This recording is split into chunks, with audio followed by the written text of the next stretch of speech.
Dumbbell use ചെയ്ത് വീട്ടിൽ തന്നെ ചെയ്യാൻ പറ്റുന്ന ബാക്ക് വർക്കൗട്ട്സ് ആണ് ഞാൻ കാണിക്കാൻ പോകുന്നത്.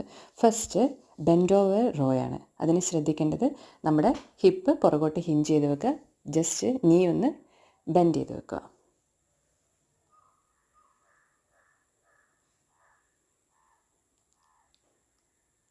അടുത്തത് റിവേഴ്സ് ഫ്ലൈ ആണ്.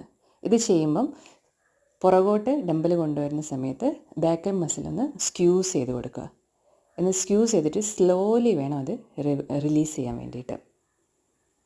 നമ്മൾ ചെയ്യുന്ന ഓരോ മസിലും നമ്മൾ ഫോക്കസ് ചെയ്തിട്ട് വേണം വർക്കൗട്ട് ചെയ്യാൻ. നെക്സ്റ്റ് സിംഗിൾ ആം റോ. ഇതും നമ്മൾ ഒരു കൈ എവിടെയെങ്കിലും സപ്പോർട്ട് ചെയ്യുക. ദെൻ ഹിപ്പ് പുറകോട്ട് ഹിഞ്ച് ചെയ്യുക. നീ ഒന്ന് ബെൻഡ് ചെയ്യുക. എന്നിട്ട് ഓരോ കൈയും 15 തവണ റെപ്പറ്റീഷനിൽ മാറി മാറി ചെയ്യുക. ദെൻ ഡംബൽ യൂസ് ചെയ്തിട്ടുള്ള ഡെഡ് ലിഫ്റ്റാണ്. ഇതിന് ഷോൾഡർ വിഡ്ത്ത് അപ്പാർട്ടിൽ നമ്മുടെ കാല് വെക്കുക. ദെൻ ഡംബൽ ലിഫ്റ്റ് ചെയ്യുന്ന സമയത്ത് ചെസ്റ്റ് ഫോർവേഡ് വെക്കുക. അതേപോലെ തന്നെ നമ്മുടെ ഗ്ലൂട്ട് മസിൽ ഒന്ന് സ്ക്യൂസ് ചെയ്ത് കൊടുക്കാം. എല്ലാം 3 സെറ്റിൻ്റെ 15 നമ്പർ വീതം ചെയ്യേണ്ടതാണ്.